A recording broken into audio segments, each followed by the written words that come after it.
Valyer stared at the twin bronze doors of the Galactic War Council's main assembly hall, his fingertips tracing the engraved symbols that wrapped around the polished metal. He could sense the crackle of tension in the air even before stepping inside. The council had summoned every notable commander and representative to an emergency session, and whenever that happened, it almost always signaled that another world's fate was about to be sealed. He took a steadying breath and pushed the doors open. The vast chamber revealed itself in layers, concentric tiers of seats rising up toward a domed ceiling, alien figures from countless species in hushed conversation, and at the center stood the elevated platform reserved for the council's highest authorities. Although Valyer had attended many sessions in this place, he had never seen it quite so crowded, nor felt the intensity of the collective gaze fixed on the central dais. High Counselor Showereth presided, her features sharp beneath the ceremonial headdress that signified her role as Speaker of the War Council. A series of thick ridges ran along her brow, marking her species' proud lineage of warrior kings. Standing beside her, stoic as a statue, was General Zarth, a tall, broad-shouldered figure with silver epaulets on his uniform. His black eyes scanned the assembly as if already assessing the next tactical move. Valyer moved through the rows until he reached his designated seat. The hush and hall deepened once Showereth raised her right hand. A faint hum of gravitic amplifiers accompanied her voice. "Representatives of our united worlds," she began, voice projecting to every corner of the dome, "we meet under pressing circumstances. Let it be known that after decades of observation, we have judged the species called humanity, native to a planet known as Earth in a distant system, to be unfit for peaceful integration. Their fractured politics, contradictory technological growth, and repeated demonstrations of aggression against one another indicate that they pose a substantial threat to the galaxy if allowed to expand beyond their home." A muted stirring passed through the crowd. Valyer could feel the wave of agreement, or at least resignation. The War Council's edict was rarely challenged. Showereth paused, letting that sentiment settle. Then she gestured to General Zarth. He stepped forward and swept his gaze around the chamber. "Intelligence reports confirm that humans have made remarkable progress in information technology. They connect billions of devices across their globe, exchange data at volumes higher than some of our junior council members, and have even flirted with artificial intelligence. Yet they cannot unify under a single government. They have nearly 200 separate nations. Their space presence is minimal, 2 small research stations on their moon and Mars, each governed by multiple competing factions. This division is a recipe for galactic chaos if they ever perfect advanced propulsion. More alarmingly, we have detected traces of weapons testing far beyond their known level of energy production.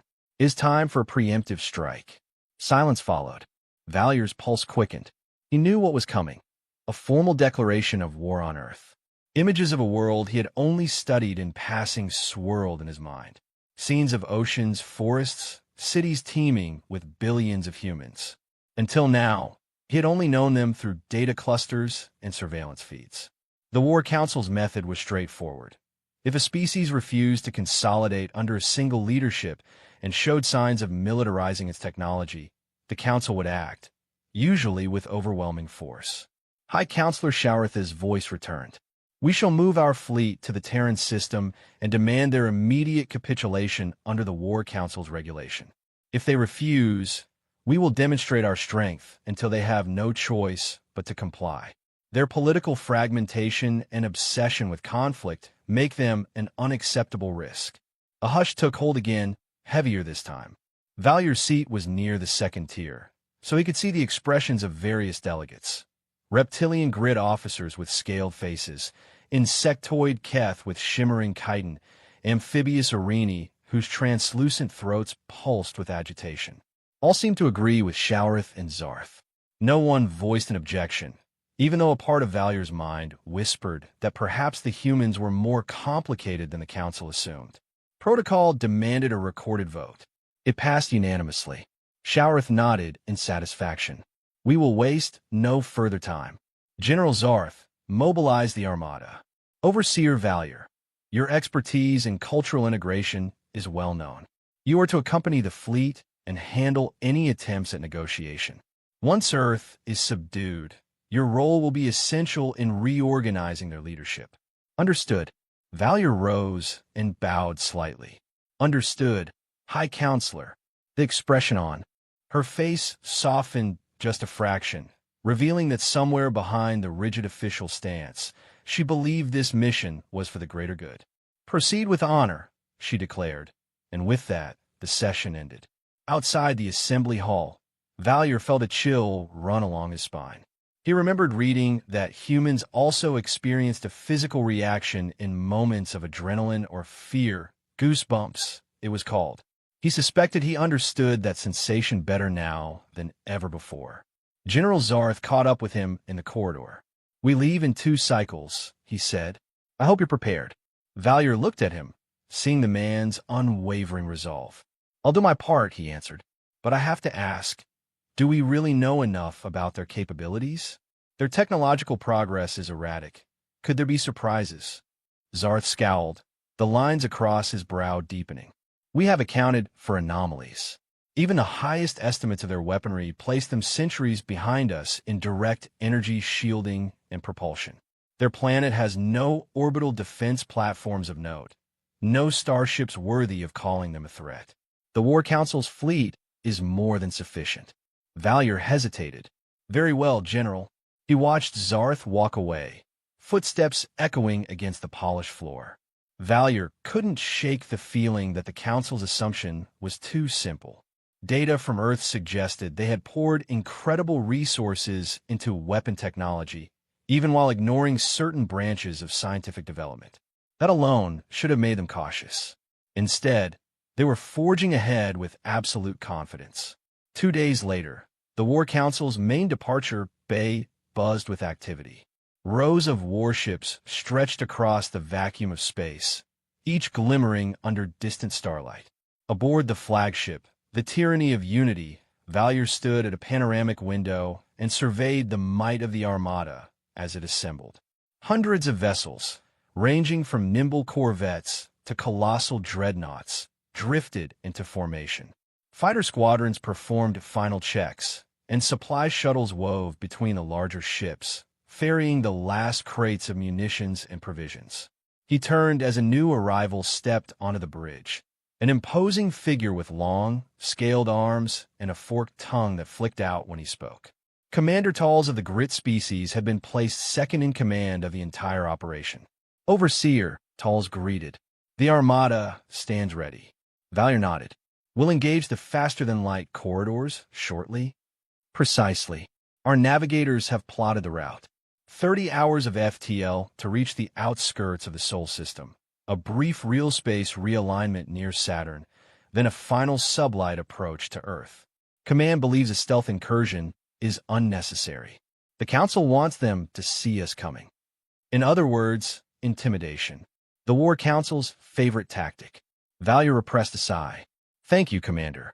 From a raised dais in the center of the bridge, General Zarth's baritone voice thundered over the comms. All ships, synchronize your navigation systems. Initiating FTL jump in 100 counts.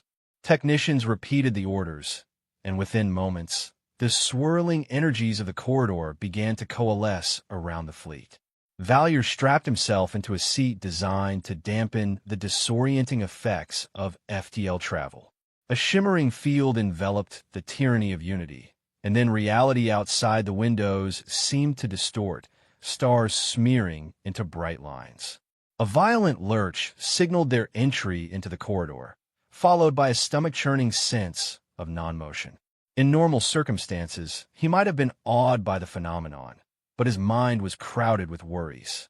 He recalled the lines of Council analyses, all concluding that Earth's internal divisions would be its undoing. Yet there was one line in the data that haunted him, references to mutually assured destruction, a phrase he had seen but never deeply explored. Time in the corridor moved strangely.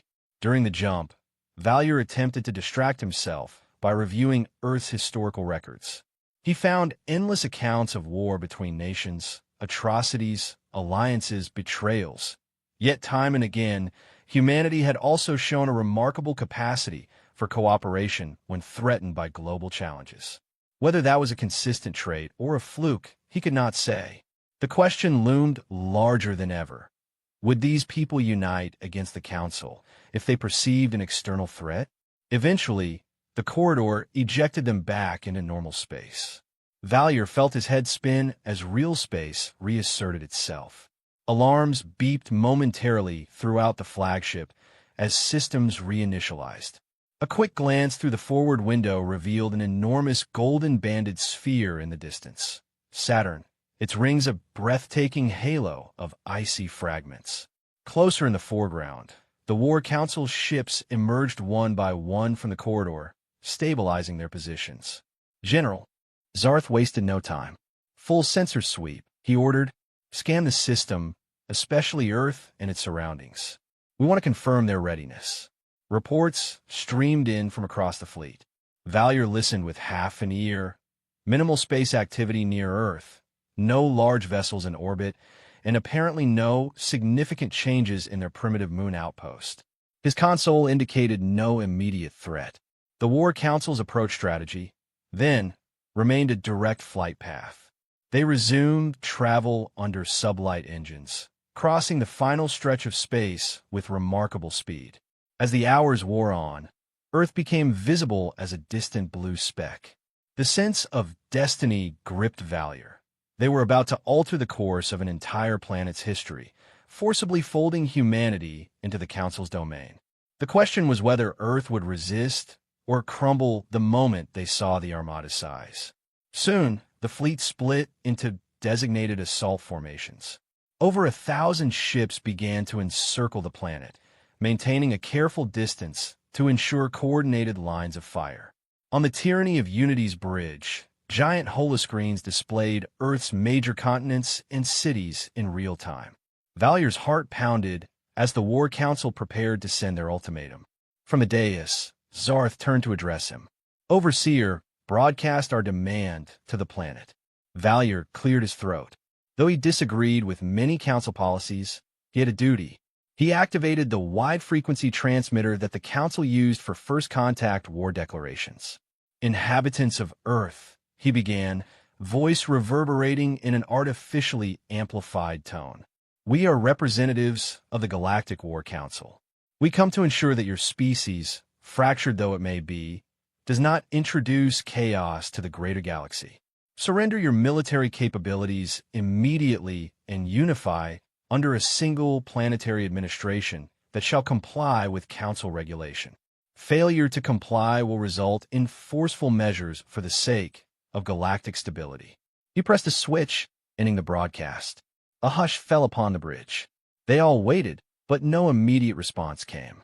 1 hour passed, then another. Earth's communication networks were alive with signals, but not a single official transmission in the Council's direction. Zarth's expression grew darker. They're likely scrambling to respond. Prepare the strike teams.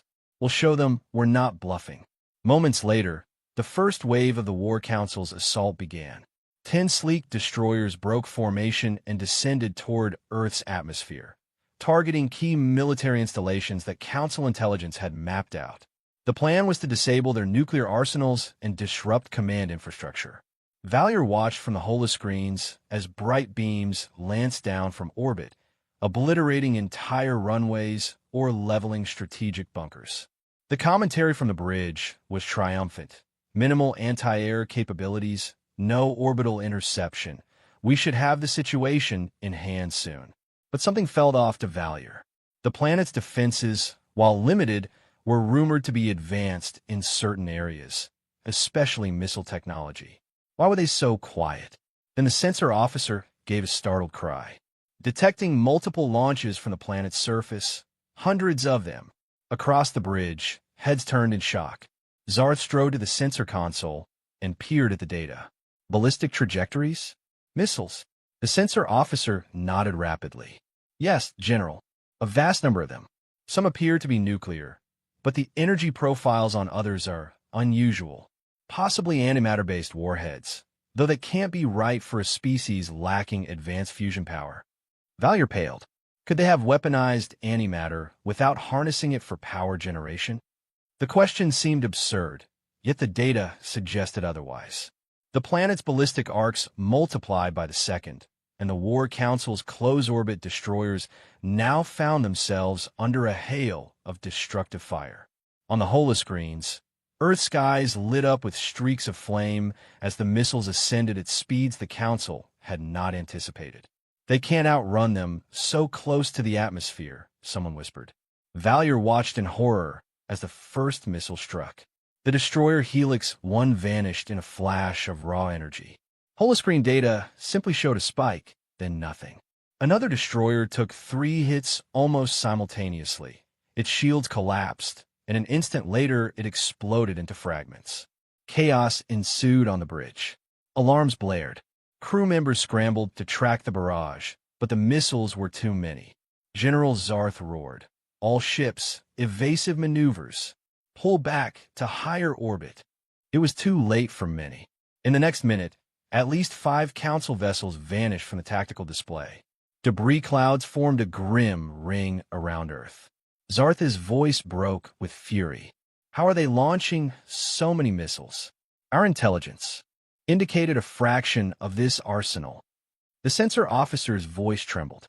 "It appears they have thousands of silo-based weapons, submarine-based launch platforms, and mobile launchers. We're tracking more missiles than we believe they even had." Valier felt a cold dread seep through him. He recalled the term mutually assured destruction, the principle the humans had built enough doomsday weapons to deter each other from using them.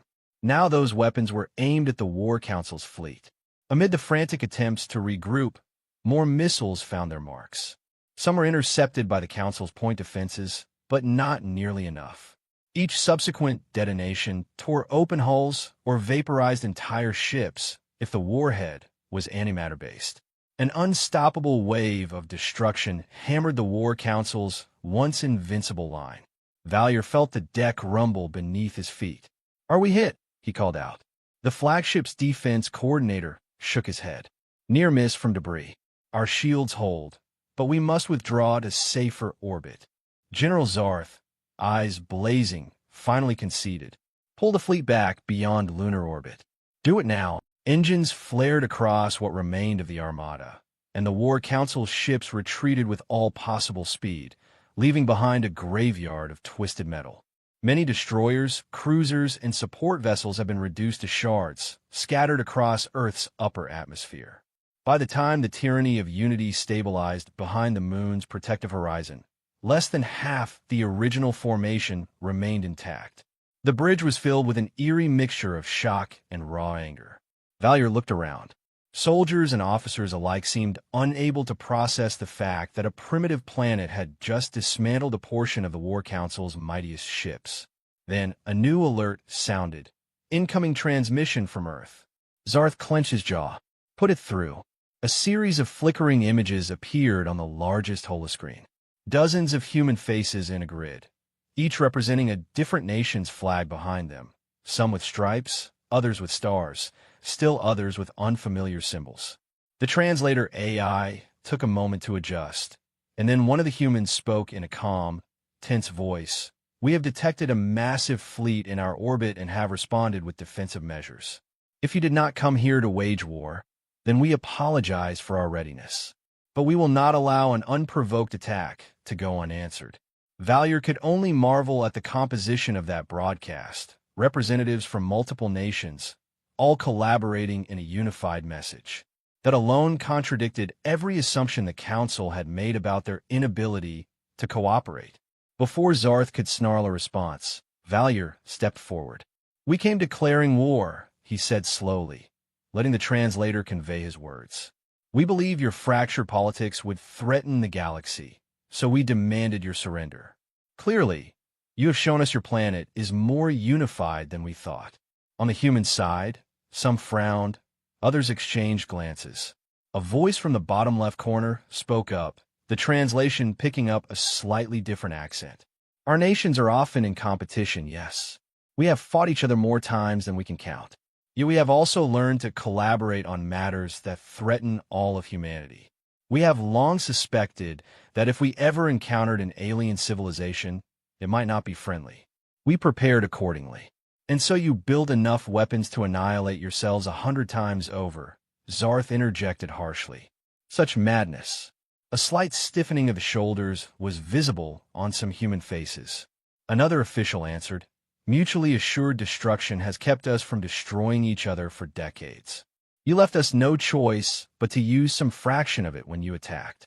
Valier sensed a swirl of conflicting emotions among the council officers. Anger, disbelief, and grudging respect. He realized the conversation was at a dangerous juncture. If Zarth pressed too hard, Earth might decide to unleash a second volley, and the battered fleet couldn't survive that. Carefully, Valier addressed the humans. We are Overseer Valier of the Galactic War Council, assigned to handle integration matters. Our initial ultimatum has led us to significant losses. We did not anticipate your capabilities. Regardless, we have retreated from immediate orbit. That should signal our willingness to talk rather than continue this conflict. A tall human with a ringed symbol on their flag spoke. We, too, prefer dialogue over further bloodshed, but trust will be difficult to establish after your initial move. Valier inclined his head. I understand. Let us propose a ceasefire. We shall keep our remaining ships in lunar orbit, and you shall refrain from launching more missiles. We can then discuss terms. The humans conferred briefly amongst themselves. The translator AI picked up snatches, references to temporary truces, verification, possible infiltration. Finally, they agreed. We will observe a ceasefire for the duration of negotiations. All we ask is that you recognize that we will respond if threatened again. Once the transmission ended, the War Council's bridge fell into a tense silence. General Zarth turned to Valier, fists clenched at his sides. Are you truly suggesting we negotiate with these barbarians?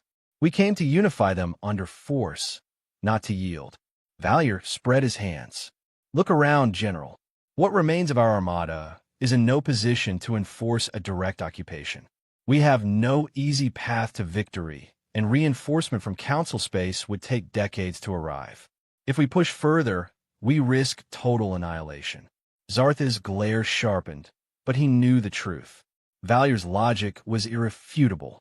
The War Council had never lost a confrontation on such a scale, yet now they stood on the brink of disaster if they insisted on pressing an attack. Even the staunchest supporters of the campaign recognized that Earth was not the easy conquest they had imagined. While the fleet's engineers scrambled to repair the surviving ships, Valier busied himself analyzing the humans' global networks. The data revealed a tapestry of states and blocks, each with distinct interests and cultures, but a surprising aptitude for collaboration in times of existential threats. Indeed, unification for them did not require a single government. Rather, it was a fluid web of alliances and treaties, pivoting whenever it served the collective interest. 2 days later, a second communication channel opened at the humans' request. This time, Valier convened a dedicated negotiation on the flagship's diplomatic deck, a vast hall with subdued lighting, designed for formal gatherings. The humans appeared on a multi-paneled holographic display. Leading them was an older figure with gray hair and measured composure. He spoke with what the translator labeled as English. "We've studied your war declaration," he said. "It states we are a threat because we're fractured, our societies divided. But we have seen that your own approach, unity through conquest, can also lead to catastrophic loss of life." Valier exchanged a look with Commander Talls, who had joined him. "Our council believes that species must present a single, stable front to join the galactic community. Fragmentation historically leads to constant expansion of conflict zones. We have centuries of data from lesser evolved civilizations that collapsed into perpetual war when they reached interstellar travel." A voice from another human, representing a different nation, interjected, "Do you genuinely think forcing a single planetary government is simpler than learning how to maintain peace between many? The reason we have so many nuclear and antimatter warheads is that we found a way to deter aggression among ourselves, ironically preserving a fragile peace." When you arrive without warning and attacked, we collectively focused that deterrent on you. Zarth, who had insisted on being present, made a disgusted sound. Peace, by pointing doomsday devices at each other's heads. A faint smile from one of the human ambassadors. Peace can take many forms. Valier pressed on, carefully steering the conversation. You have proven your ability to coordinate militarily, at least. Yet the War Council's overarching concern remains. If you expand beyond your planet in multiple independent factions, you risk spreading your rivalries across the stars. One of the humans, a woman with intense eyes, folded her hands. Not necessarily. Our history of alliances indicates we can unify beyond national lines if the threat or incentive is strong enough. We're not a monolith, no, but perhaps you should consider that to be an advantage. We can pivot, collaborate, and adapt. We're living proof that fractious societies can hold themselves together when it matters most. The discussions continued for hours, each side challenging the other's assumptions. The War Council's ideology of mandated unification clashed with humanity's complicated, but, in its own way, successful mosaic of governance. At times, the conversation grew heated, especially whenever Zarth or certain human officials made barbed comments. Still, the recognition of mutual harm lingered in the background, pushing them to continue rather than return to violence. By the end of the session, no formal agreement had been reached, but both parties agreed that a second warlike act from either side would be disastrous. The humans demanded that the War Council remove its armada from Earth's immediate vicinity. The Council insisted that Earth not launch any further missiles. Each wanted verification. Valier summarized. We propose a system of monitored orbit. Our ships will remain beyond the lunar sphere. You will refrain from deploying weapons beyond the lower orbit of your planet. We can exchange envoys, perhaps a small group of your people can visit our flagship, and we shall send a diplomatic team planet-side. This could be a preliminary step to re-establishing trust. On the human side, the ambassadors huddled briefly, conferring in hushed tones. Then one spoke. We are not comfortable sending civilians under these circumstances, but we might arrange for a specialized diplomatic envoy if you do the same. Thus, the framework for a cautious truce was laid. In the following cycles, battered council vessels slowly drifted into a geostationary orbit around the moon, while Earth carefully shut down any further missile deployments. Over radio channels, an uneasy quiet settled. Valier took it upon himself to direct the War Council's diplomatic outreach. He formed a team of negotiators from multiple allied species, each with a different perspective on governance. Among them was an amphibious Arini counselor known for her open-minded approach, a Keth intelligence expert who had studied human culture for years, and an Euler telepath authorized to maintain mild empathic connections with potential partners if permitted. They prepared a landing craft that would shuttle them to a neutral location on Earth, some facility designated by the humans for diplomatic meetings. The choice turned out to be a large coastal complex. Before the shuttle departed, Valier stood on the tyranny of Unity's hangar deck, checking the feed from Earth. He saw images of the designated landing pad near the coastline, ringed by an array of ground vehicles from multiple nations. The humans' capacity for rapid cooperation never ceased to amaze him. Nations that might have been rivals just days ago were working side by side to greet an alien delegation they had once planned to annihilate. Commander Tall's approached from behind. I don't like this, Overseer. We'll be vulnerable. We're vulnerable either way, Valier replied quietly. The War Council has lost the advantage. Our best hope now is to build some form of mutual understanding. Besides, Earth has shown restraint since the initial conflict ended. Talls clicked his scaled tongue. I'll be waiting here with a fully armed security detail in case anything goes wrong. Valier managed a small nod. Understood. He and his diplomatic retinue boarded the shuttle, strapping in for the short descent. As the craft disengaged and dipped toward Earth's atmosphere, Valier couldn't help feeling a flutter in his stomach. He had never set foot on a planet whose species the Council had deemed unworthy, at least not in such uncertain circumstances. The transition through the upper layers of Earth's atmosphere was rougher than expected, battered by thick air currents. Below, the planet's surface stretched out, a patchwork of blue seas, green land masses, swirling clouds, and clusters of lights that denoted sprawling cities. They followed a set trajectory to the landing site. Nervous moments passed as the shuttle sensors updated them on local conditions. No missiles locked on, no signs of immediate threat. Touchdown was surprisingly smooth. When the ramp lowered, Valier stepped out first.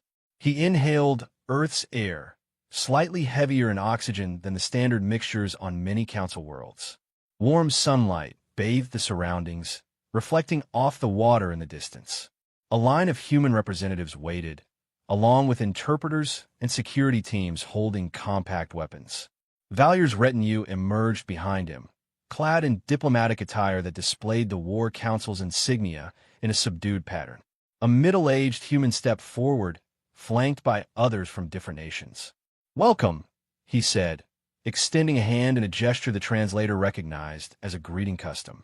Valier carefully reciprocated, placing his hand in the human's and shaking it gently.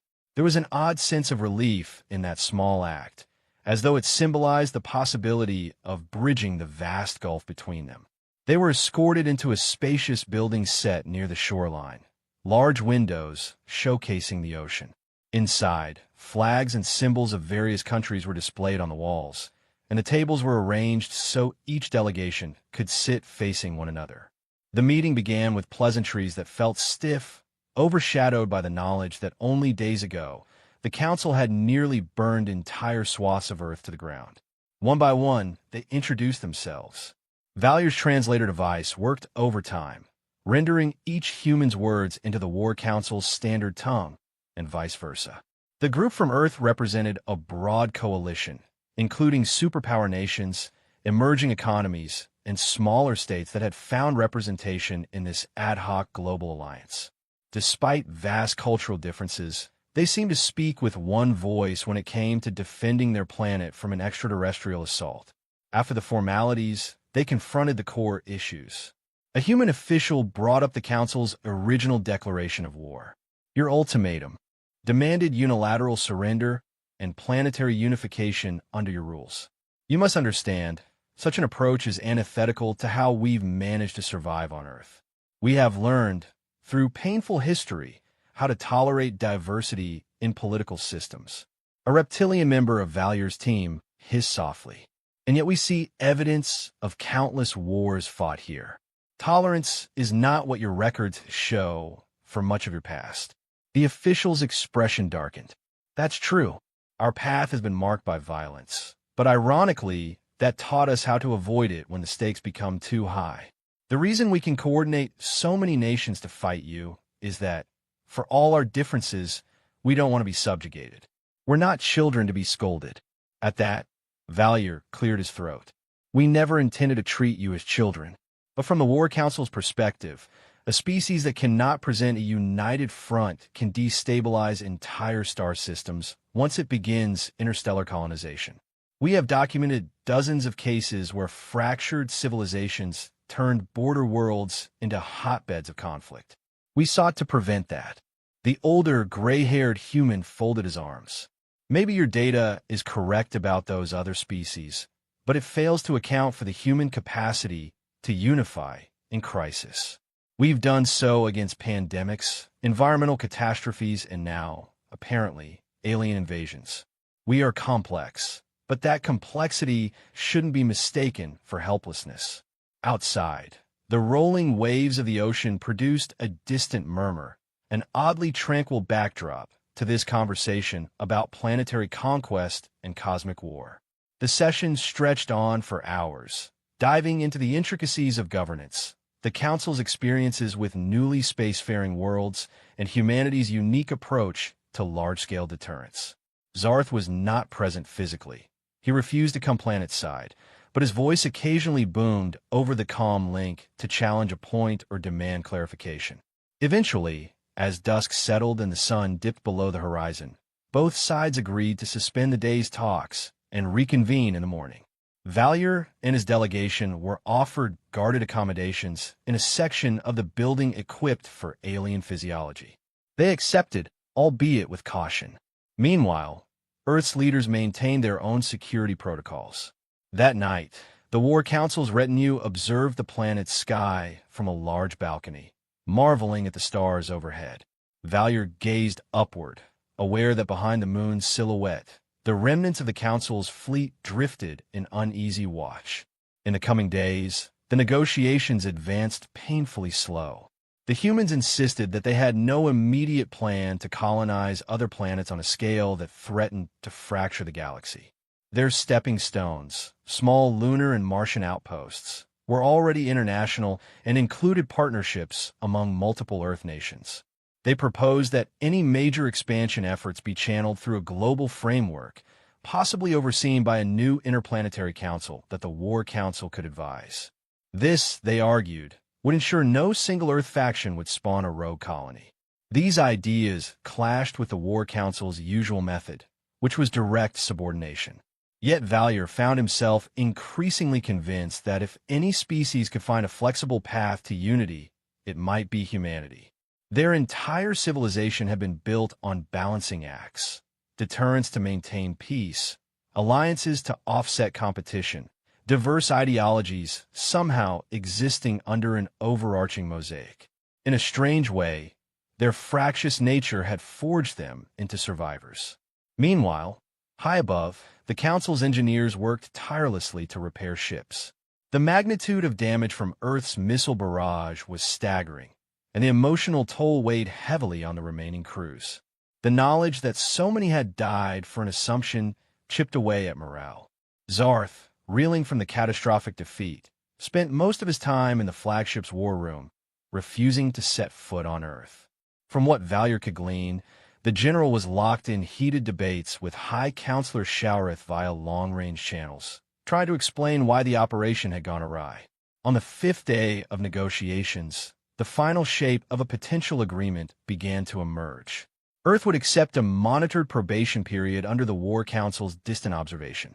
They wouldn't be forced into a single planetary government, but they would create a unified committee to handle off-world ventures. In return, the Council would withdraw the bulk of its forces from Earth's vicinity, leaving only a few diplomatic and observational ships in orbit. Yet resentment and distrust lingered. One human diplomat made it clear, "If you ever return with another fleet to impose your rule, we will not hesitate to use everything we have." "We hope you understand that now." Valier nodded. "We do." The War Council thought. Humans would beg for mercy, but instead we found the exact opposite. The question is whether we can move forward from this tragic first meeting. After the terms were finalized, Valier and his team departed Earth in the same shuttle that had brought them. As they ascended through the atmosphere, he felt an odd mixture of relief and apprehension. Earth's defensive network had proven lethal beyond the Council's darkest nightmares. Yet in forging a standoff, they had also initiated a dialogue that could reshape the galaxy's future. When he stepped back onto the tyranny of unity, Commander Talls bombarded him with updates. The partial retreat schedule, the salvage operations of destroyed vessels, the new protocols for coexistence with Earth. Valier returned to the flagship's diplomatic deck, where a holographic Earth revolved slowly, so much smaller that it felt in person. He could almost see the swirling patterns of weather across continents, the shining patch of ocean near the base where they had landed, and the faint glow of countless cities. The War Council had come with dreadnoughts and destroyers, with unstoppable technology. But in the end, the humans' self-developed doomsday array and their willingness to combine forces had broken the Council's assured conquest. An exhausted General Zarth appeared at his side. He stared at the hologram with hardened eyes. "We will pull back," as the agreement states.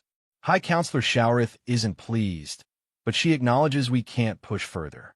If your negotiations are successful, we may see them again under better terms. But never forget how easily they resorted to total annihilation. Valier sighed. They only resorted to it because we gave them no alternative. Zarth offered no reply. Instead, he marched away to oversee the final fleet movements. Valier stayed behind, deep in thought. For all the Council's centuries of unchallenged authority, it had never confronted a species that harnessed destructive power purely to enforce an internal standoff. Perhaps that was what the humans had meant when they said complexity shouldn't be mistaken for weakness. Days later, the War Council's battered armada broke orbit.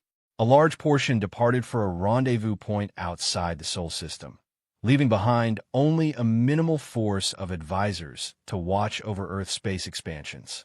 As the tyranny of unity initiated its FTL jump for home, Valier took one last look at the sensor feed that showed Earth receding in the distance, blue and white and vibrant. He couldn't help but wonder how the galaxy would change if these humans truly found a way to expand among the stars without fracturing. Perhaps their approach would bring new perspectives, or perhaps future crises awaited. Either way, the War Council had underestimated them. When the swirl of faster-than-light travel engulfed the flagship, Valier closed his eyes. He recalled the moment the War Council declared war, certain that humans would fold at the sight of the Armada. How had it all gone so differently? The story would reverberate through Council space in the coming years. Some would call it a humiliation. Others might hail it as a lesson in humility and, perhaps, a turning point. Though the Council's mission had failed in its original goal, it had sparked an unexpected dialogue. As contradictory as they were, humans had forced a powerful interstellar force to step back, all without losing their home or their independence. Valier imagined a future in which Earth contributed to the galaxy not merely as a unified planet, but as a tapestry of cultures that thrived in difference. The War Council might never see it that way, but with time and dialogue, perspectives could shift. Beyond the FTL corridor, he knew the War Council's seat of power awaited, along with scathing reviews and a mountain of questions. He braced himself for the interrogations by Shaurith and the other High Counselors. But a small, insistent part of him was grateful. Grateful that he had witnessed how a seemingly impossible scenario, the unstoppable War Council versus an unremarkable planet, ended in a stalemate that could open avenues of cooperation. It was not the story of a battered race begging for mercy. It was something far more nuanced. As the ships surged onward, Valier felt certain that Earth's resilience and cunning would echo across the cosmos, and perhaps, in some distant day, the galaxy might see a brand new approach to harmony, one built not from forced unification, but from myriad voices learning to stand together when the stakes were highest. Such thoughts were the last he entertained before exhaustion claimed him, and he drifted into a restless sleep, the Engine's hum a reminder of how vast the universe truly was, and how precarious any species' assumptions could be when faced with the unexpected might of a world that refused to kneel. Xenia Erix had never been fond of the lavish atmosphere of Oasis 9, but there she was again, walking through the polished corridors where holographic advertisements danced before her eyes. The space station was meant to be a shimmering beacon of commerce, attracting merchants and dignitaries from across the galaxy. Yet if one peeled back the shiny veneer, a darker world of smugglers and private enforcers lurked beneath. Xenia, however, was not on Oasis 9 for sightseeing. She had a mission. She had spent the last few hours weaving discreetly through the crowds, collecting surface-level data and verifying her target's movements. The Interstellar Security Bureau, ISB, had instructed her to locate Christopher Mendez, a human intelligence officer rumored to be transporting or trading sensitive technology. Officially, he posed as a mere trade representative. Unofficially, Xenia's superiors believed he was funneling restricted materials that could shift the balance of power among several star systems. That was why Xenia, a Saphir with pale blue skin and luminescent green eyes, had been dispatched. She specialized in infiltration, covert operations, and, when necessary, seductive charm. Her reflection on a row of glass panels reminded her she was not just any agent. Saphirs were known for their cool skin tone and faint radiance in darkness. She wore a sleek black jumpsuit that hugged her lithe frame, but had thrown a loose silver shawl over her shoulders to hide the small scanning device strapped to one upper arm. She disliked these methods, pretending interest, using physical attraction, but ISB wanted results, and she had to deliver. At last, she spotted him in the lounge area known as Starview. The space was immense, with a translucent ceiling revealing the cosmic tapestry of swirling galaxies beyond. Soft neon lights curved along the bar. Multicolored drinks glowed within crystalline glasses. And there he was, Christopher Mendez, seated casually at one end of the bar, swirling a pale amber liquid in his tumbler, as if he had no care in the universe. He was tall, with warm bronze skin and hair clipped short at the sides. Despite his calm demeanor, his gaze constantly swept the room. Xenia recognized the signs of a trained operative. She wondered if he had already detected her presence. She took a seat 2 stools away from him, summoning a practiced smile when he glanced in her direction. She caught the brief flicker of surprise on his face. Saphirs were not overly common in this sector. He took a sip of his drink, then offered a polite nod. "Quiet night," he remarked, voice low yet clear. "More or less," she answered, pretending not to know who he was. "I've only just arrived. I'm hoping to find someone who knows their way around Oasis 9. The place is bigger than it looks on the outside." He tilted his head. "You could say that.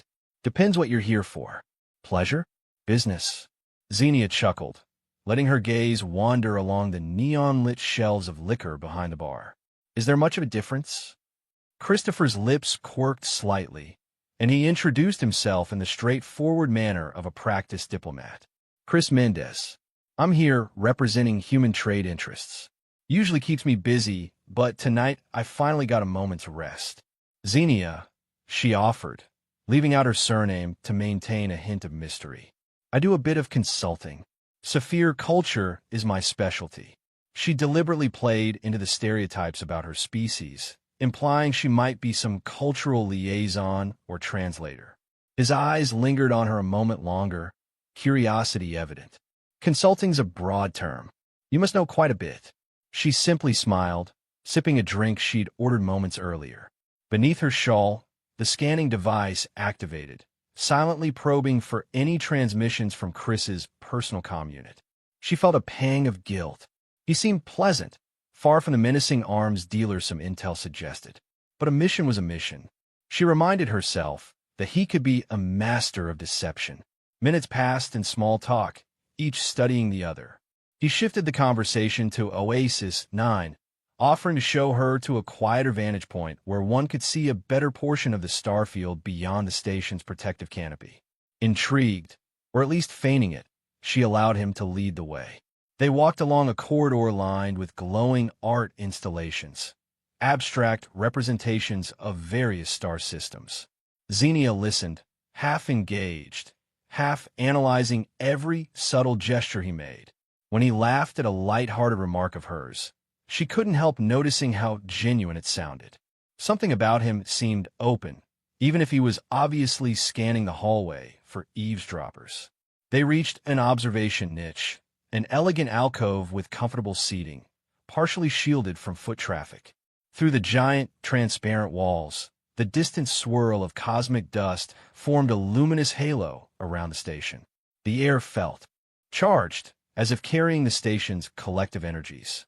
Xenia sank into one of the plush seats, crossing one leg over the other, aware that Chris's gaze flickered momentarily over her. "Beautiful," she murmured, letting her voice drop a degree in volume. "I always forget how massive the galaxy is until I see it from a place like this." He nodded, leaning forward, elbows on his knees. "That's part of the reason I got into diplomatic work. Every station, every planet, there's something mesmerizing about the stars. It reminds me we're part of something bigger." Xenia arched a brow. "Diplomatic work, you say?" He offered a faint grin, and she imagined he was searching her expression for signs of suspicion. "I facilitate interplanetary business deals, trade routes, resource agreements, that sort of thing. Not always glamorous, but it pays enough to get by." "Right," she said softly, as if accepting the statement. The scanning device on her arm indicated it was pulling partial data from his comm. She needed to keep him distracted a little longer. They spoke of trifling matters, her alleged consultancy, his travels to remote worlds. Their conversation grew more personal as the minutes ticked by, each sharing glimpses into family backgrounds. He had grown up near the starports of Earth's Luna Quadrant, and she on a modest colony in the Saphir home system. Whether real or partly fabricated, the stories bonded them in that brief moment. Xenia felt her pulse quicken from something other than the tension of espionage. That was unusual. He invited her to another, more exclusive lounge area that boasted a panoramic dome. She agreed, using the short walk to discreetly check the readout on her scanning device. It signaled partial success. Some files extracted, though it needed more time to crack higher-level encryption. She would need to remain with him, keep him close, perhaps even physically close, to maintain a strong connection to his devices. They arrived at a corridor that branched to a series of VIP chambers. He swiped a passkey. She realized he had arranged for private access to these compartments, presumably for high-stakes negotiations. The chamber itself was smaller, but far more luxurious. Low lights glowed from panels set into the floor, and the curved window overhead revealed the infinite sprawl of stars. A plush couch waited near the center, flanked by a small beverage station. She glanced at him, pretending to be intrigued but uncertain. "You have quite a bit of pull on this station." He shrugged, stepping to the beverage unit. "As a trade rep, I get certain privileges. Otherwise, it's difficult to conduct business in a place as busy as Oasis 9. He turned with 2 glasses of a lavender-hued drink. "Care for one?" She accepted, swirling the liquid thoughtfully. "Thank you." Then, she pivoted the discussion to neutral ground, but the subdued lighting, the quiet hum of the station's life support systems, and the way they sat closer than before all contributed to a growing charge in the air. It occurred to her that perhaps he was playing the same game she was, only with more skill. She tested him with a light question about previous clients. He parried with a smile and a vague anecdote, never revealing anything substantial. She admired the craft. She also recognized the tension that was building. At some point, the conversation paused. Their eyes met, and she felt the pull. Every rational thought warned her not to lose herself, not to let the line between assignment and genuine attraction blur. But she leaned in anyway, and so did he. A single moment of hesitation flared in her mind. "This is for the mission. Don't get emotionally involved." Then their lips touched, and the rest of the world melted away. The kiss started softly, but soon the closeness intensified. She let her shawl slide away, and he traced a hand along her shoulders. The luminous swirl of color on her skin, a faint sheen that was unique to Saphir's, fascinated him. She could see it in his eyes. The scanning device beeped, though only she could hear it. The data transfer was complete. If she wanted, she could extricate herself now and vanish into the corridors. But she didn't. Hours later, she found herself slipping from the VIP chamber, heart hammering with conflicting emotions. Her infiltration had been successful. She had the data. Still, something knotted in her gut, as if she might regret how thoroughly she'd used the moment, used him. She told herself it was just a job. Yet the memory of how his gaze had lingered on her, how it had felt to be in his arms, forced her to catch her breath. No matter. She had the evidence. The ISB would be pleased. She hurried through the corridors, black jumpsuit fluttering around her legs. Silver shawl clutched her chest. All around her, Oasis 9 was beginning its artificial night cycle, lights dimming slightly to mimic twilight. She felt none of that calm. An odd restlessness took hold. Back in the cramped guest quarters assigned to her, she inserted the scanning device into her personal terminal to upload the stolen data. The screens lit up with fragments of Chris's files, lists of resource shipments, coded messages, references to advanced energy modulators. Her mission was well on its way to success. Still, she found herself lingering on the memory of how he had smiled at her. She swore under breath, frustrated that her mind was so stuck on it. Tomorrow, she would be off the station and done with this assignment. That was the plan. She fell into an uneasy sleep.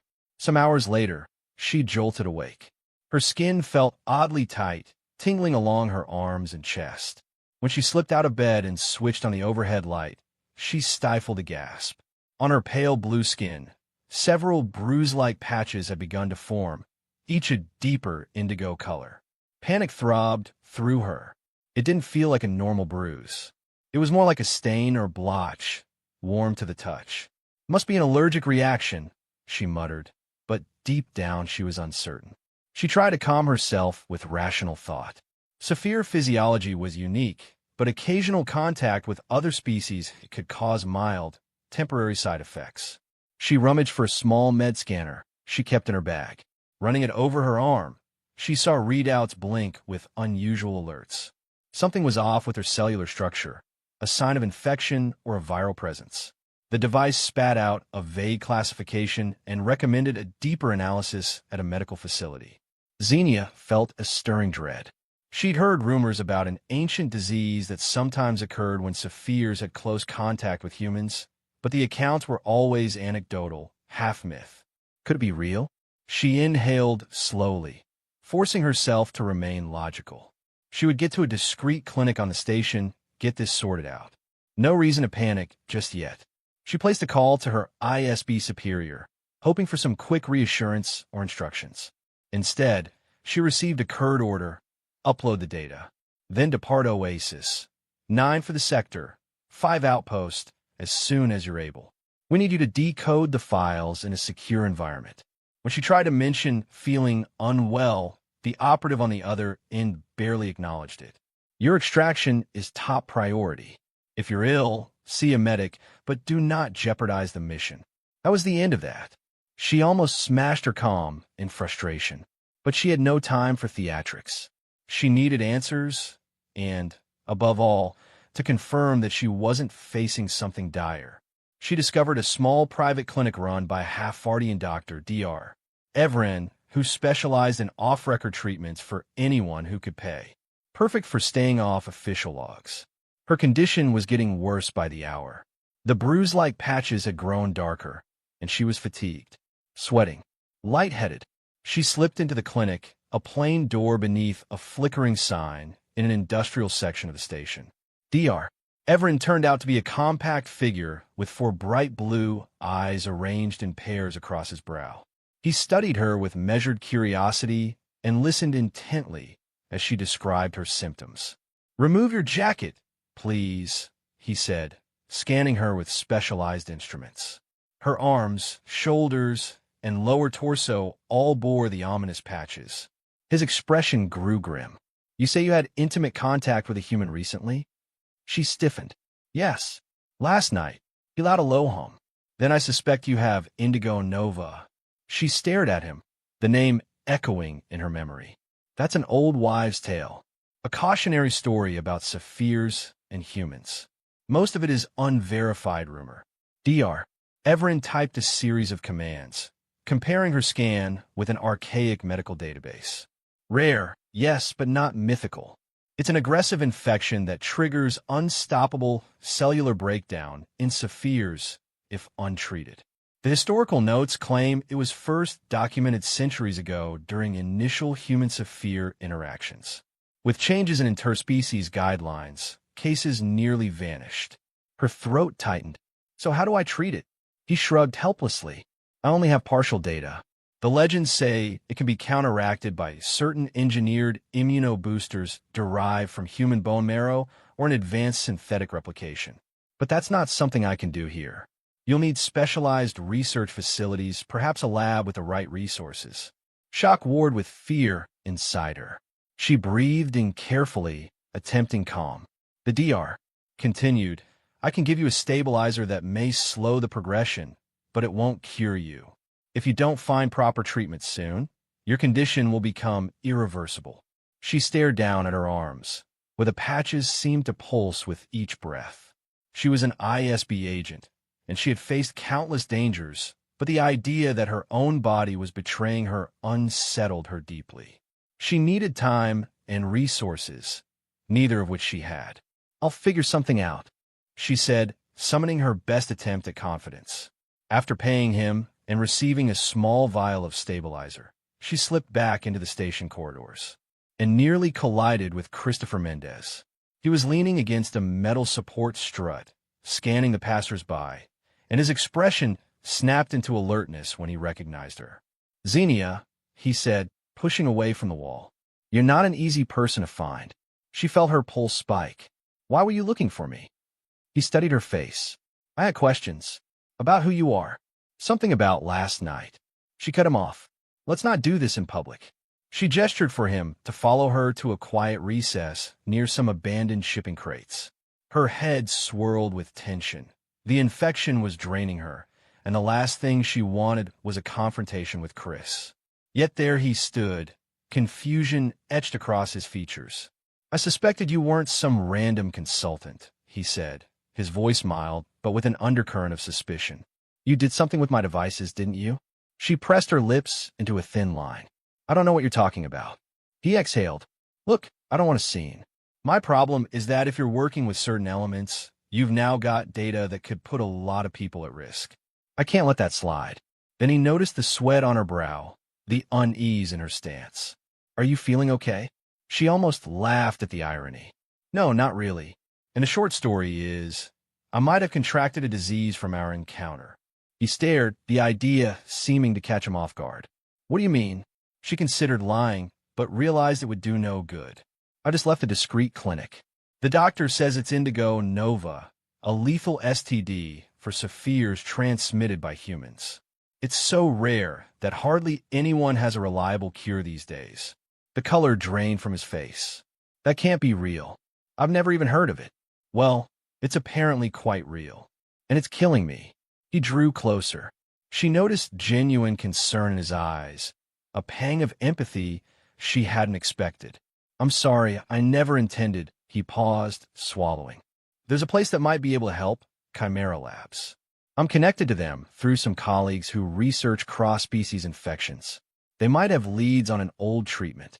She wanted to dismiss the offer, suspecting a trap, but the sense of her body betraying her overshadowed caution. Why would you help me, after what I've done? He sighed, glancing around to be sure they were alone. Because if there's a chance I gave you this disease, I can't just walk away. And maybe there's a bigger problem here. Someone could be trying to weaponize this disease. I've heard rumors. The data you took might even tie into that. He looked at her meaningfully, letting the weight of possibility linger. She found herself nodding, not fully trusting him, but seeing no other option. The stabilizer DR Everin had given her was already wearing off, or so it felt. She clutched Chris's arm to steady herself, and he instinctively supported her. The closeness sparked the memory of their previous night, but the situation was too dire for sentimental musings. We need to leave the station now, he said. My ship's in docking bay 5. Come on. She frowned. I have people expecting me. If I vanish, they'll come after me. Possibly after you too. Then we'd better move quickly, he replied. There's no time for half measures. They set off through the station's labyrinthine passages. As they neared the docking ring, an alert sounded from overhead speakers, announcing that certain sections were on lockdown. Xenia guessed the ISB or some other faction had discovered her rummaging in places she shouldn't, or suspected her betrayal. She and Chris pressed on, weaving past security patrols. Their synergy was surprising. Despite the tension, they worked together seamlessly, Chris scanning corners for potential threats, Xenia using her knowledge of infiltration to bypass a sealed hatch. At last, they reached the hangar. His ship, a sleek light freighter that seemed more advanced than typical commercial vessels, waited in a private slot. As the ramp lowered, a pair of station enforcers appeared on the far side of the hangar, shouting for them to stop. Chris fired up the engines remotely, and they sprinted aboard. Blaster shots hissed through the air. Xenia's head pounded, the infection flaring. She nearly stumbled, but Chris caught her arm, dragging her up the ramp. The hatch sealed behind them, just as sparks ricocheted off the exterior hull. Inside the cockpit, Chris initiated takeoff. Alarms blared, and the station's control tower demanded they stand down, but he bypassed it with an override code. Xenia marveled at how skillfully he guided the ship. They launched from Oasis, 9 under heavy protest, but managed a short warp jump that whisked them to a safer region of space. When the ship stabilized, she sank into a co-pilot chair, breathing heavily. Chris keyed in coordinates for Lantoris V, a partially settled planet known for rough terrain and minimal official oversight. Rumor had it that Chimera Labs maintained a clandestine research facility there. If that rumor was correct, it might be Xenia's best chance. Time blurred as they traveled. Chris rummaged through the med kit aboard the ship, giving her a mild analgesic to ease her fever. She drifted between shallow sleep and bouts of shivering. Vague dreams haunted her, shadows creeping across her body, the unstoppable spread of the indigo patches. At some point, she vaguely recalled Chris brushing a damp cloth across her forehead, telling her to hold on. They arrived at Lantoris V to find the skies swirling with violet storm clouds, an electromagnetic disturbance that crackled along the planet's upper atmosphere. Chris navigated skillfully, searching for the labyrinth of canyons in which the Chimera Labs facility was rumored to be hidden. They set the ship down in a canyon, near a series of natural caves. Exiting the craft, Xenia braced herself against the fierce gusts of wind carrying red-brown dust. The environment was harsh, but Chris pointed out a faint structure clinging to a rocky outcrop. Lights blinked sporadically, a sign of advanced energy usage. Chimera Labs, if it was there, had done well to stay off major scanners.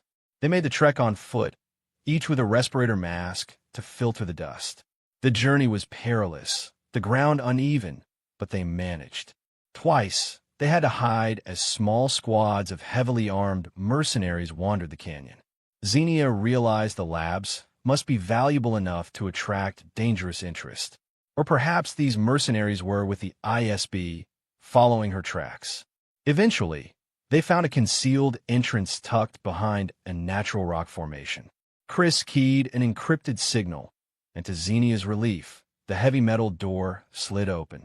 A bright corridor greeted them. Before they could proceed, a group of 4 armed guards confronted them.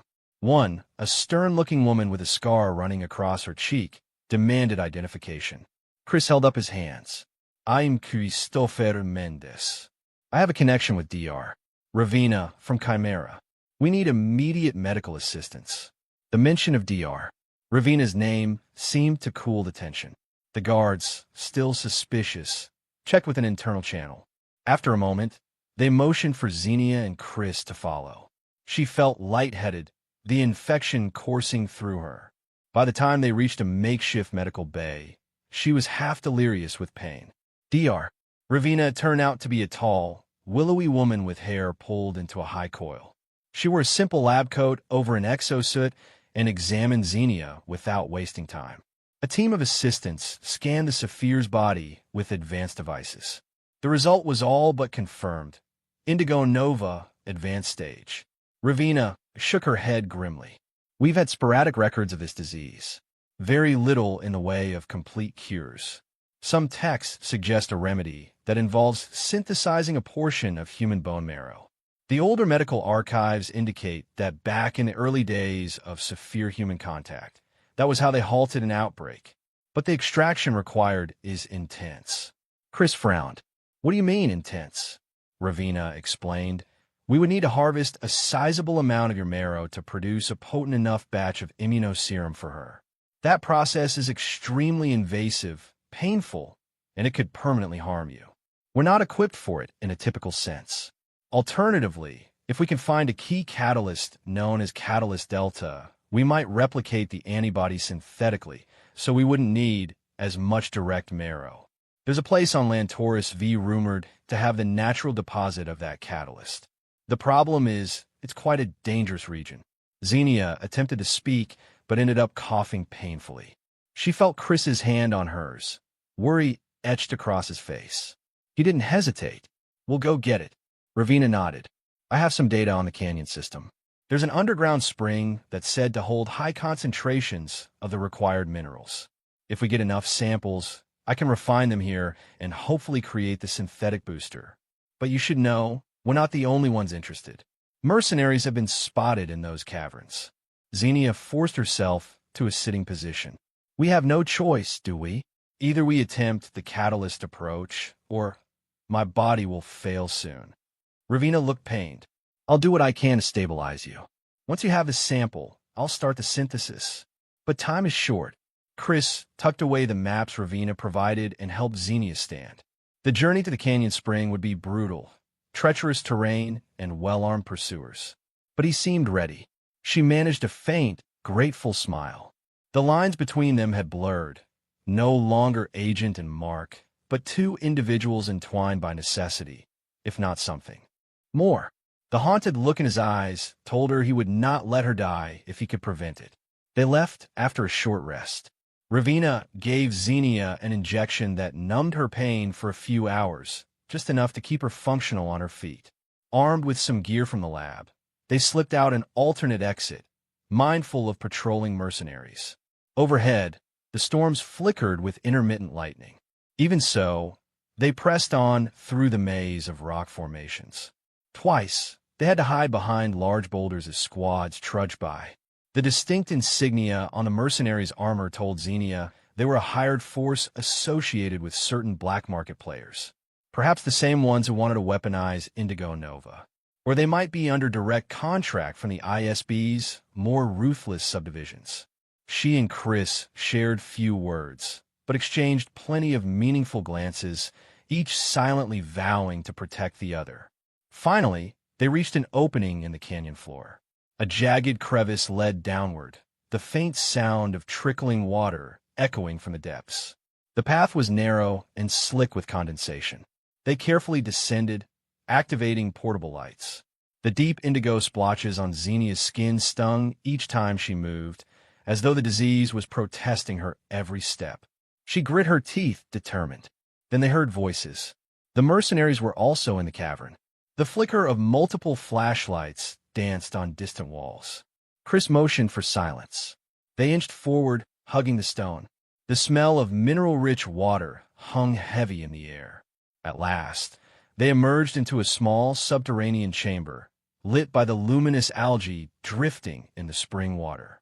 The pool itself shimmered with an otherworldly teal glow. According to Ravina's data, the catalyst delta would be in the sediment near the pool's base. They just needed to collect enough samples. But four mercenaries stood guard at the far side, conferring in hushed tones near metal canisters. Xenia guessed they intended to harvest the resource themselves. If that group got hold of the catalyst first, they could produce a lethal strain of Indigo Nova, one engineered to devastate Saphirs or other species. Chris gestured for Xenia to cover him. He drew a compact blaster from his belt. She nodded, ignoring the pain coursing through her. They crept along the perimeter. Her breath came in shallow bursts. The disease was intensifying, and the medication from Ravina was wearing off. A fresh wave of dizziness threatened to topple her.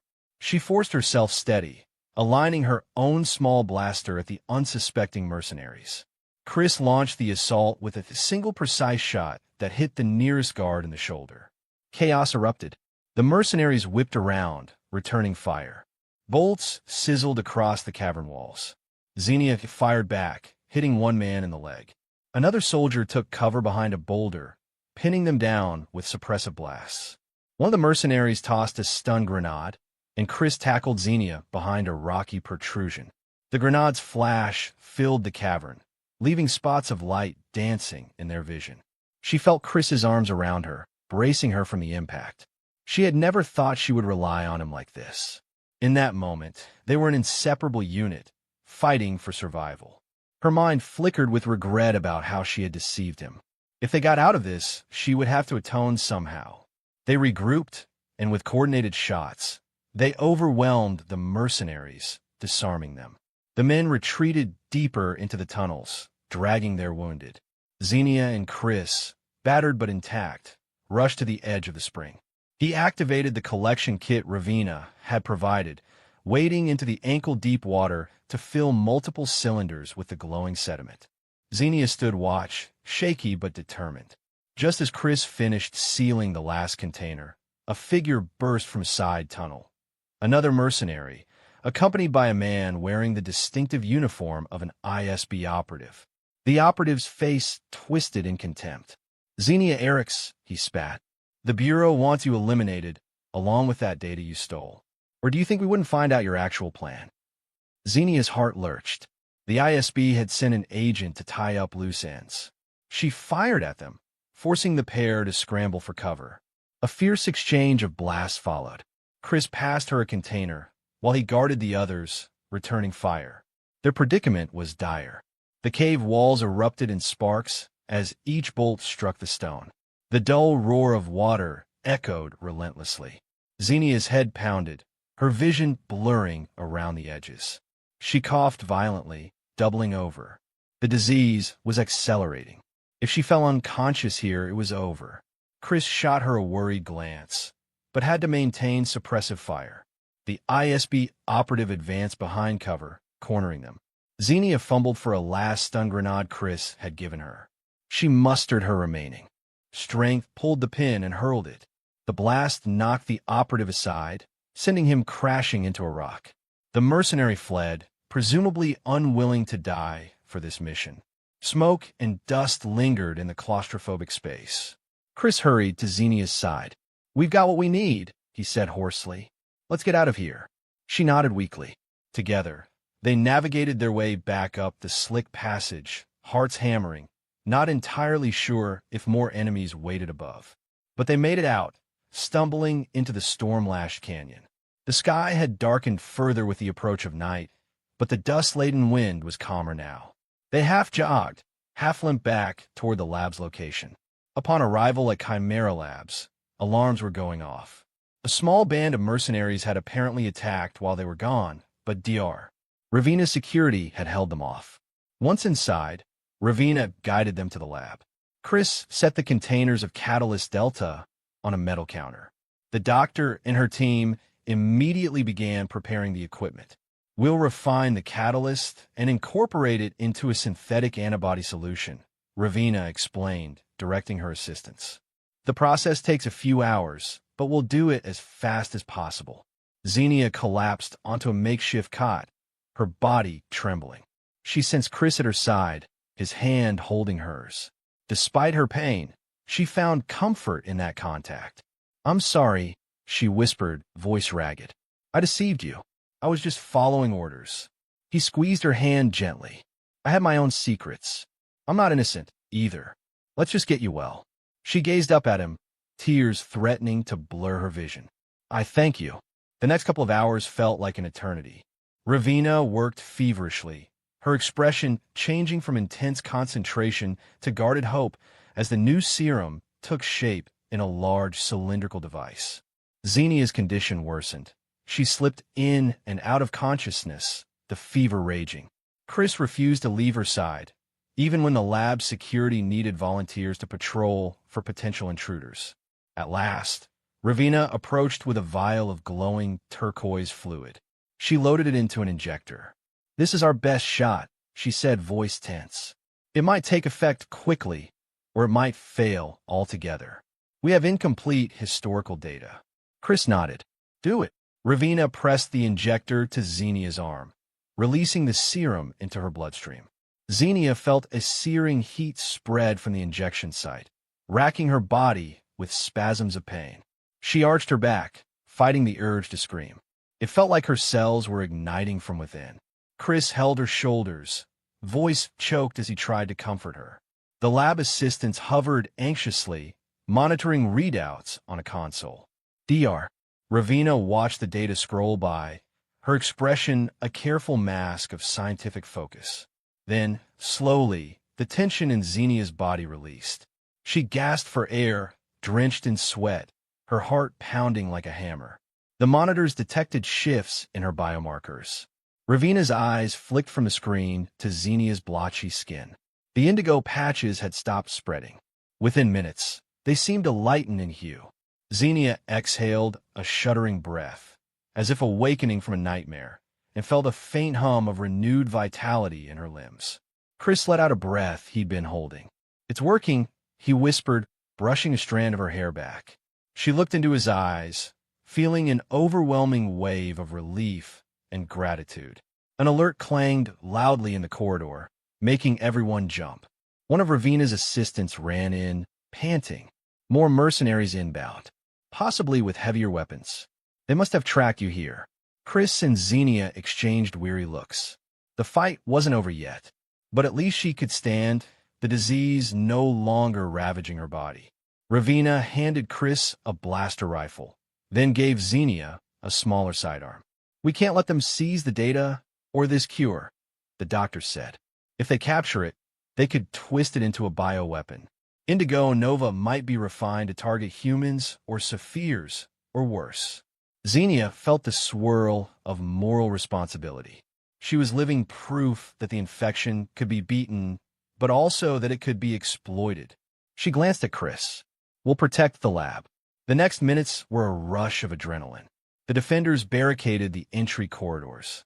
Mercenaries forced their way in with plasma cutters, exchanging furious blasts with the lab security. Xenia, still shaky from the serum, fired from cover, picking off a soldier or two. Chris worked in tandem with her, ensuring they covered each other's angles. The memory of the data she had stolen on Oasis 9 nagged her. Could that have drawn the mercenaries to them? As the firefight raged, Xenia recognized one of the attackers as the same ISB operative she'd stunned earlier. He bore fresh burns on his uniform, fury twisting his features. He bellowed for her surrender, promising the Bureau would show no mercy otherwise. She felt a bitter pang. So the ISB truly had turned on her, seeing her as a liability. If she had any lingering loyalty, it evaporated in that instant. In a final, decisive skirmish, the defenders rallied. Bullets and plasma bolts ricocheted across the corridor walls. Chris took a glancing shot to the shoulder, but fought through the pain. Xenia snuck around to flank the operative, leveling her sidearm at him. He spun, launching a flurry of shots. She dodged behind a storage container, heart pounding.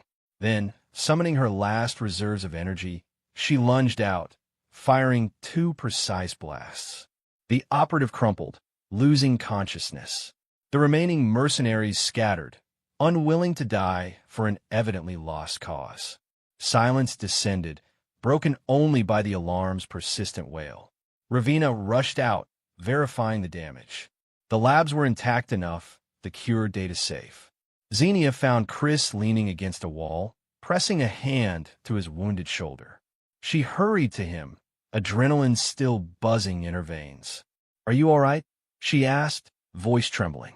He gritted his teeth. "I've been better, but I'll live. And your skin." He gestured at her arms. The indigo blotches had receded, leaving faint bruises but no sign of active progression.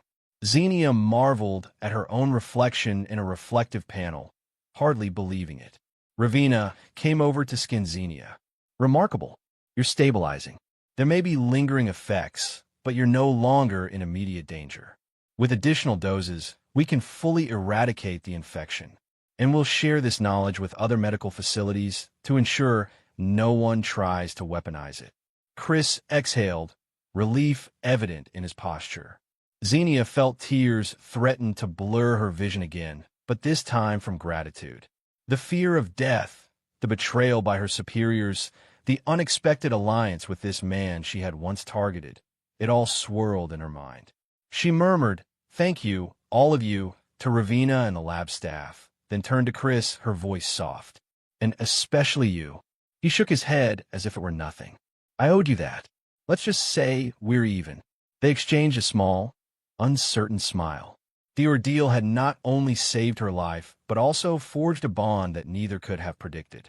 The cost had been high, the danger still lingering in the galaxy. But for the moment, they had won. Days passed in a blur of recovery. Xenia's body responded well to the subsequent doses Ravina administered, and the scientists completed a robust protocol that would become the blueprint for treating Indigo Nova.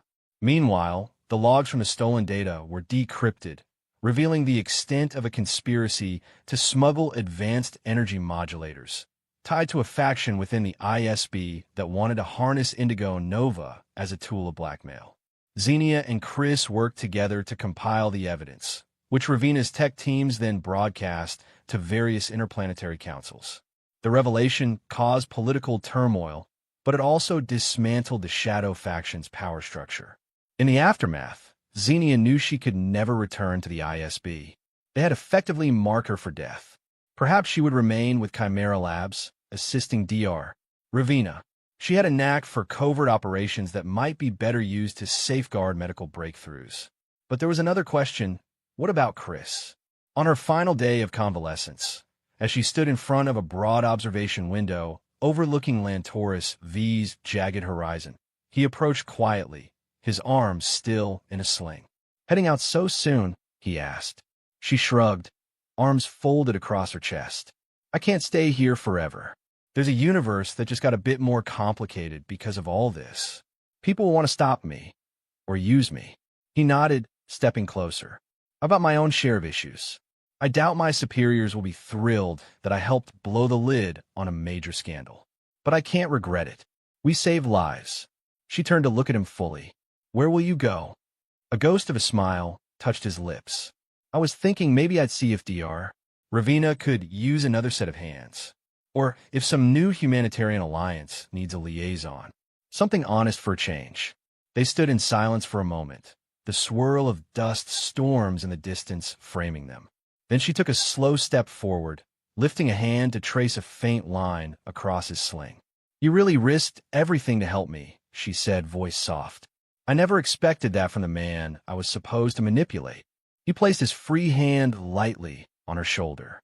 "Well, I never expected the Saphir woman who stole my data to save my life in a cave either." They shared a quiet laugh, the tension of the past days momentarily melting away. She raised her gaze to him. "I don't know what the future holds, but if there's a place for me, a place to do actual good in the galaxy, I'd like that." He nodded. "Then maybe we can find that place together. We'll figure out a way." His eyes flicked to the faint bruises on her arms, the last remnants of the infection. "And if you need follow-up treatments or checkups, I'm sure Ravina would be more than happy to keep you on her radar."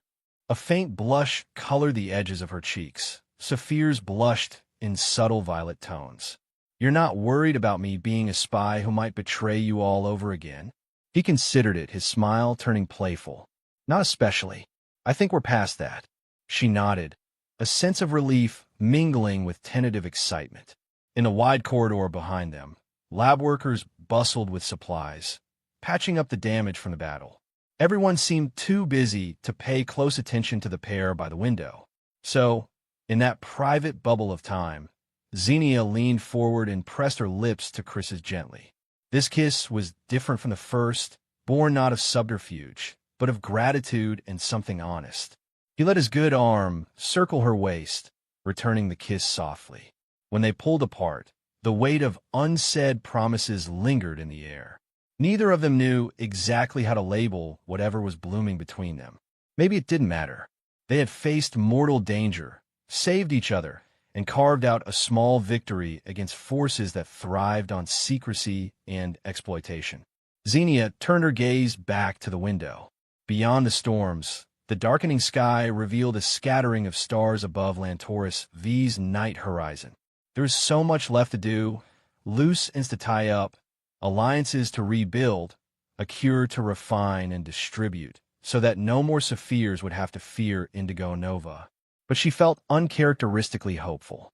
"We'll need to set up a distribution channel for the cure," she said at last, half speaking to him, half to herself. Chris smiled, gently taking her hand.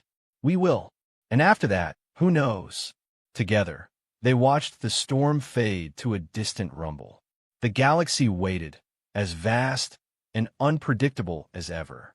But within that uncertainty, a fragile new bond had formed.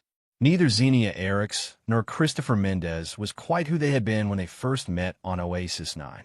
And for all the danger, all the betrayal and fear, something bright had emerged, something worth protecting and nurturing. In the swirling dust and faint starlight, they stood as two survivors who had found a measure of trust and affection in the most unlikely way, an alien girl contracting a deadly STD after close contact with a human, only to discover that sometimes the cure for a lethal disease was not just about medical science, but about forging connections that transcended fear and deception. They had no illusions about the road ahead.